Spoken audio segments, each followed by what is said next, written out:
क्या अगली जंग टर्की वर्सेस इजराइल है? क्योंकि अगर ऐसा हुआ तो इजराइल को भारी कीमत चुकानी पड़ेगी।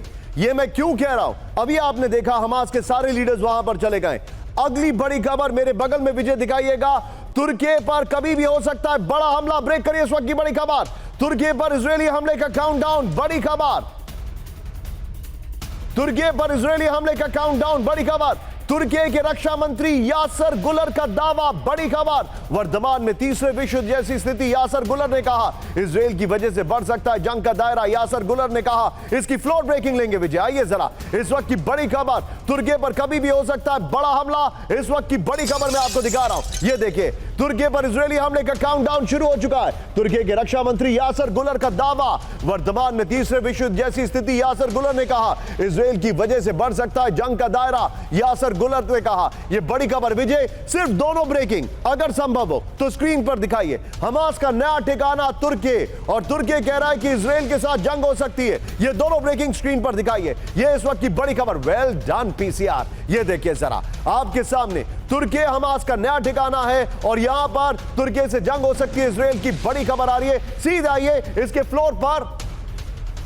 इसके फ्लोर पर आइए और इसके फ्लोर के साथ विजय बगल में पहले वाली ब्रेकिंग और शॉट चलाइएगा। जंग का नया फ्रंट इजराइल वर्सेस तुर्की, बड़ी खबर। इजराइल किसी भी वक्त तुर्की पर कर सकता है विध्वंसक हमला, बड़ी खबर आ रही है। मैं जाऊंगा बगल में वाली ब्रेकिंग और शॉट दिखाइए। ये देखिए इजराइल को लेकर तुर्की के रक्षा मंत्री यासर गुलर का दावा है। ये इस वक्त की बड़ी खबर, ये जानकारी आ रही है।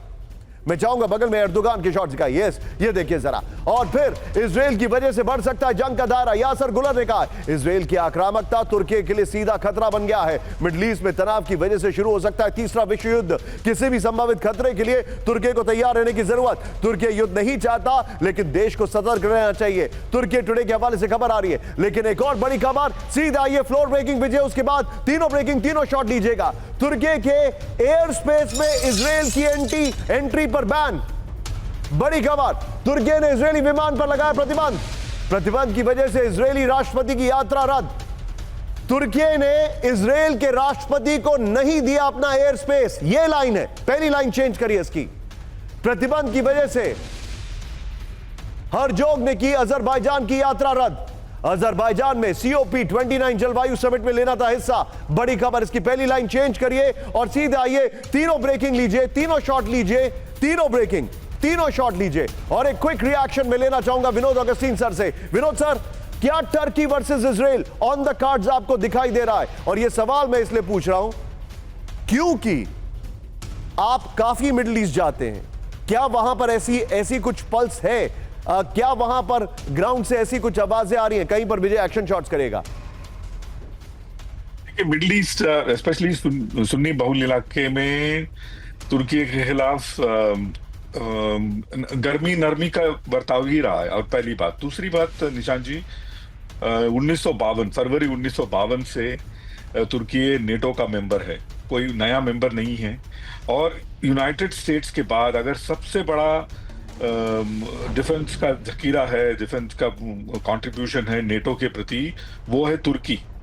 तो और तुर्की के ऊपर अटैक करना, आर्टिकल 5 वॉशिंगटन ट्रीटी का जो आर्टिकल 5 है उसको इन्वोक कर देगा नेटो। क्योंकि एक नेटो मेंबर पे आप अटैक करते हैं, इसका ये मतलब है आप सभी नेटो मेंबर पर अटैक करते हैं, सारे नेटो मेंबर आप पर अटैक करेंगे।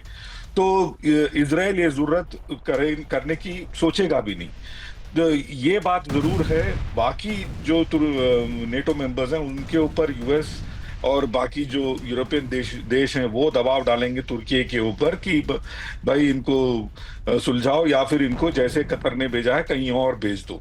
लेकिन तुर्की का जो स्ट्रेटेजिक लोकेशन, आप तुर्की का जियो स्ट्रेटेजिक लोकेशन देखेंगे, आई डोंट थिंक कि कोई भी देश इतना स्ट्रेटेजिकली लोकेटेड है जितना स्ट्रेटेजिकली तुर्की लोकेटेड है। तो ये बहुत ही एक टाइट रोप वॉक रहेगा इनके लिए, और इसको कूटनीति के अलावा कोई और रास्ता नजर नहीं आ रहा है।